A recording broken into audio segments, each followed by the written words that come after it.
ಸಂಬಂಧ ಇದೆ. ಇವಾಗ ಹೇಳಿ ನೋಡಿ, ಆಜ್ಞಾಚಕ್ರ ಅಂತರಾಳಸ್ಥ ಆಜ್ಞಾಚಕ್ರಾಬ್ಜಿನಲಿಯ ಶುಕ್ಲವರ್ಣ ಷಡಾನನ ಮಜ್ಜಾ ಸಂಸ್ಥಾ ಹಂಸವತಿ ಮುಖ್ಯ ಶಕ್ತಿ ಸಮನ್ವಿತ ಅಂತ ಹೇಳಿದೆ. ಆಜ್ಞಾ ಅನ್ನೋದು ಎಷ್ಟನೇ ಚಕ್ರ? 6 ಅಲ್ವಾ? ಆಜ್ಞಾ ಚಕ್ರ 6 ಅಂದಾಗ 6ನೇ ಧಾತು ಮಜ್ಜ. ರಸ ರಕ್ತ ಮಾಂಸ ಮೇಧಸ್ಸು ಅಸ್ಥಿ ಮಜ್ಜ ಅಂದಾಗ ಮಜ್ಜ ಅನ್ನೋದು 6ನೇದು. ಆಜ್ಞಾ ಚಕ್ರಾಬ್ಜನುಲಯ ಶುಕ್ಲವರ್ಣ, ಆಮೇಲೆ ಷಡಾನನ. ಷಡಾನನ ಅಂದ್ರೆ ಅಲ್ಲಿ 6ನೇ ಧಾತು 6 ನಂಬರ್ ಇದೆಯಲ್ಲಮ್ಮ, ಷಡಾನನ. ಆಯ್ತಾ? ಆ ಷಡಾನನ ಅಂದಾಗ ಮಜ್ಜಾ ಸಂಸ್ಥಾ ಅನ್ನತ್ತೆ. ಮಜ್ಜಾ ಸಂಸ್ಥಾ ಅನ್ನೋದಕ್ಕೂ ಮುಖ್ಯ ಶಕ್ತಿ ಅನ್ನೋದಕ್ಕೂ ಅಲ್ಲಿಂದ ಬರುತ್ತೆ. ಅಂದ್ರೆ ಮುಖ್ಯವಾಗಿ ಅಲ್ಲಿಂದ ರಕ್ತದ ಕಣಗಳು ಆಗಲಿ ಮತ್ತು ರೋಗ ನಿರೋಧಕ ಶಕ್ತಿ ಏನ್ ಬರುತ್ತೋ, WBCC ಅಂತ ಡಿಫೆನ್ಸ್ ಮೆಕ್ಯಾನಿಸಮ್, ಅದು ಹುಟ್ಟೋದೇನೆ ಅಲ್ಲಿಂದ, ಮಜ್ಜೆಯಿಂದ. ಆದ್ರಿಂದ ಮುಖ್ಯವಾಗಿರುವಂತಹ ಶಕ್ತಿ ಉತ್ಪತ್ತಿ ಆಗೋದೇ ಅಲ್ಲಿಂದ. ಗೊತ್ತಾಗ್ಲಿಲ್ಲ ಇವಾಗ? ಬೋನ್ ಮ್ಯಾರೋ ಕ್ಯಾನ್ಸರ್ ಅಂತೆಲ್ಲ ಬರುತ್ತೆ, ಅದು ಯಾವ ಡಿಫಿಷಿಯನ್ಸಿ ಅಂದ್ರೆ ಯಾವ ಅಂಶ ಅಂದ್ರೆ ಹೆಂಗೆ ಆ ವೈರಾಣು ಹೆಂಗ್ ಉತ್ಪತ್ತಿ ಆಗುತ್ತೆ?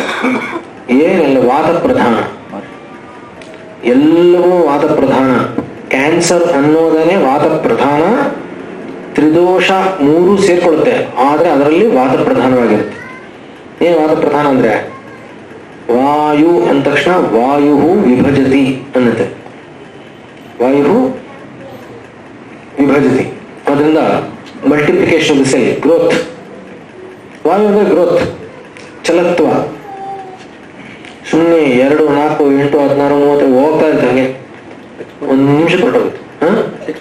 ಹೌದು, ಸರಿ. ಮಜ್ಜೆ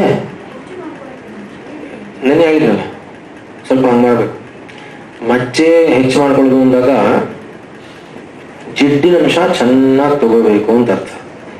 ಆದರೆ ಯಾರೋ ಒಬ್ರು 70 ವರ್ಷದವ್ರಿಗೆ ರಕ್ತದ ಕಡಿಮೆ ಇದೆ, ಮಜ್ಜೆ ಸ್ವಲ್ಪ ಕಡಿಮೆ ಇದೆ ಅಂತ ಹೇಳಿದ ತಕ್ಷಣ ಅವ್ರು ಚೆನ್ನಾಗಿ ಜಿಡ್ಡು ಕೊಟ್ರೆ ಅವರು 70 90 ಆಗಿರ್ತಾರೆ. ಆಮೇಲೆ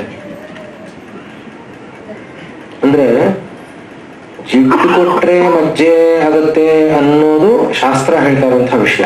ಅದೇ ಶಾಸ್ತ್ರ ಅಪ್ಪ ನೀನು ಅಗ್ನಿಯನ್ನು ನೋಡ್ಕೊಂಡು ಊಟ ಬರುತ್ತೆ, ಅದು ಬೇಗೆಲ್ಲ ನೋಡ್ಕೊಂಡು ಊಟ ಮಾಡಬೇಕು ಅಂತ ಹೇಳುತ್ತೆ ಮುಂಚೆ. ಅದು ಮೂಲವಾಗಿ ಸರಿ ನೋಡಿ, ಹೇಳಿ ಎಲ್ಲ ಊಟಕ್ಕೆ ಹೇಳಿ. ಪ್ರಶ್ನೆ, ಶಿಷ್ಯರಲ್ಲಿ ತಿಕ್ತರಸ ಅನ್ನೋದು ಬೆಂಗಳೂರಿಗೂ ಒಂದೇ ಮಂಗಳೂರಿಗೂ ಒಂದೇ ಅಲ್ಲ. ತಿಕ್ತರಸ ಪ್ರಧಾನ, ಅಲ್ಲಿ ತಿಕ್ತ ತರ ಇರುತ್ತೆ, ಇನ್ನೊಂದ್ ಕಡೆ ತಿಕ್ತ ತಮ ಇರುತ್ತೆ. ಇವಾಗ ಇದರಲ್ಲಿ ಜಾಂಗಲಂ ವಾತಭೂಯಿಷ್ಠಂ. ಜಾಂಗಲ ಅಂದ್ರೆ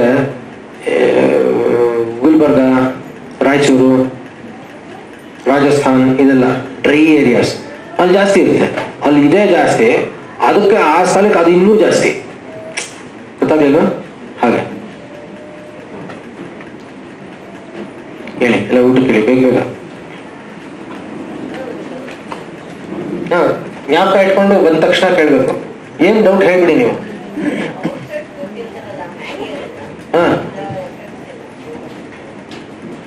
ಒಂದ್ 4 ಜನ ಮಕ್ಕಳು ಕರ್ಕೊಂಡು ತೋರಿಸ್ಬಿಡಿ. ಮ್ಯಾಗಿ ಹೇಳ್ತೀನಿ.